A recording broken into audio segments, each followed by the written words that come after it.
Hey, what's up, guys? Today I am going to be dredging. We're pumping out a water intake at one of our plants. I'm going to take the camera down there and get some good video of that.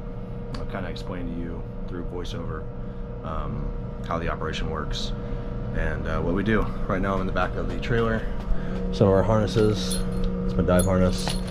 Our umbilicals will run out.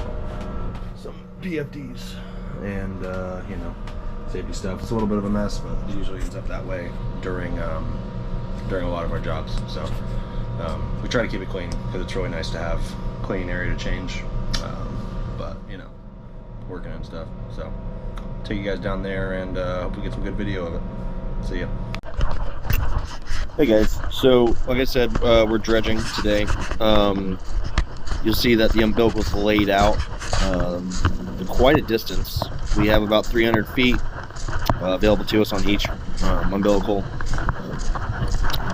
We just don't have direct access to where we'll be getting into the water due to parking right here. I'm just going to go ahead and blur out a little bit of it out of a professional courtesy to our other contractors that we work around. I try not to disclose too much information about who we work for, who hires us, just a professional courtesy.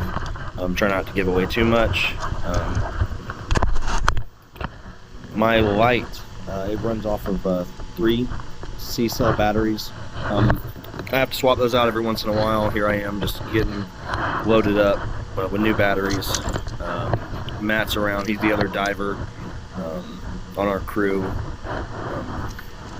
It's not terribly non-visible down there. Get a little bit of good viz, but we can't really go. I generally don't like to get in the water without a light. A lot of jobs don't need it. Where are you going through? But again, here it's a little dark under the deck. Right now, he and I are just having a little conversation about where, how I should approach it. There's a lot going on down here under the waterfront, as you can see. A lot of vertical obstruction, some horizontal obstruction.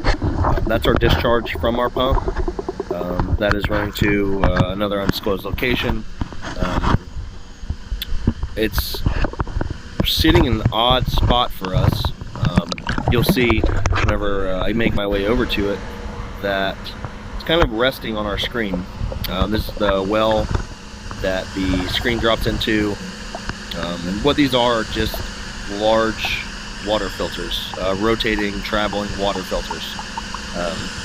But our pump's resting on it, not damaging anything. You'll see underneath it that there is a bit of an obstruction in the impeller. I have a tool that I'm going to use to reach up in there and kind of break this stuff up. Because even though our pump is locked out, I do not like to put my hands in there. It will turn me into a smoothie in like 2 seconds. So that thing were to turn on somehow, there'd be a lot of miscommunication and human error to happen for that. But I still don't like it regardless. Sometimes you have to. You'll see later. Once I give up trying to get this piece of wood out with this rod, that I just have to put my hand in there and grab it. It's alright. It's not my favorite thing to do. It's my least favorite thing to do, as a matter of fact. But you know, whatever. I have to keep working. So you'll also notice that the flange is slid off to the side where the hose is coming out of, and that was a design that I made. I built the cage for this pump. My boss asked me to make something that was a little more diver friendly. Whenever you have stuff inside of your impeller, usually you have to take that hose off, hang it. It's a big heavy hose, and it's not easy to do at all. This is much easier the way we have it. Right now I'm done with this tool. I'm going to send it up the top side. Our tender's going to take it up, and I'll go back to finish closing up our pump and then be able to get back to work. So as I kind of explained here, it's going to slide over to the right from where it is. It kind of takes 2 hands. It's not perfect, but it is much easier than trying to fight a hose up and then trying to get it to lock into place with those 2 little levers on the side.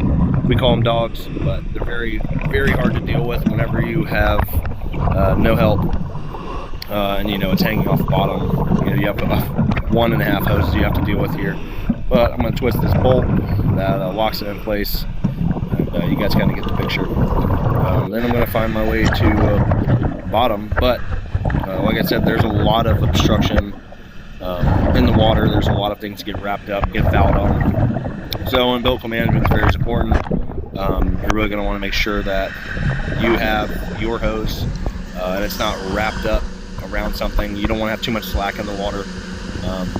We didn't have much slack available to us due to the location that we inserted, but that's all right. We're still getting the work done. Then I will make my way to bottom. It's about 25 feet-ish. They want us to remove debris from underneath the screens, and that's what we're doing.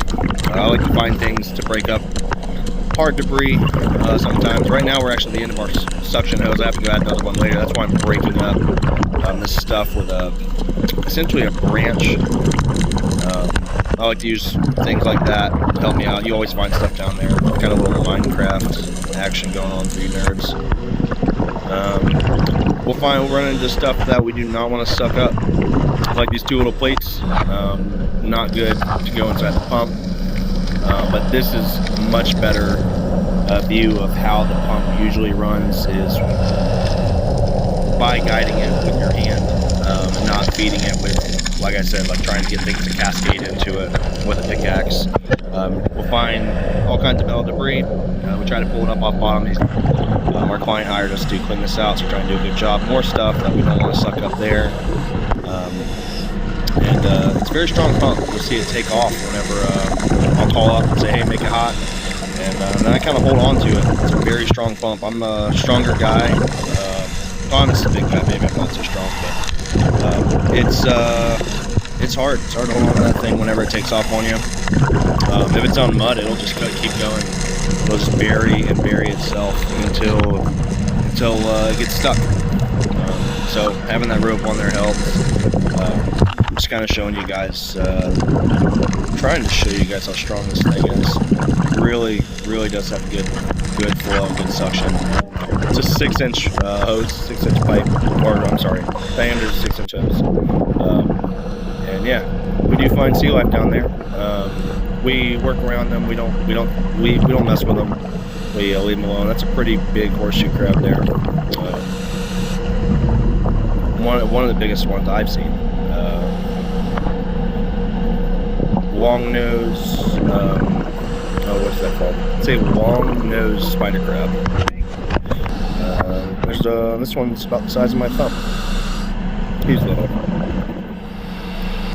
A little puffer fish. All kinds of sea life down there. It's pretty cool to see. I like to fish. I like to, go out in the water and be around it. A lot of fun for me to see these things down there. Pretty cool. I think this is a school of greenbacks that hangs out. We get a lot of activity at this plant, a lot of sea life. Try to be as least impactful as we can, and get our work done efficiently and safely, and go home with more money in our pockets than we came in with. So, thanks for watching, everybody. I'm gonna let it out here. Hang out with the greenbacks and come back for more. Thanks.